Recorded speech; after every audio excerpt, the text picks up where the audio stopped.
একটু দেখো একটু বন্ধু দেখো না একটু বাপরে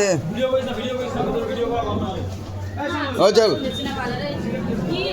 সে যদি এসে মাছ ফাছ লাই এটা আমাদের দুজনের মাছ লাগানো মাসি শ্বশুর বাড়ি গেছে রাজা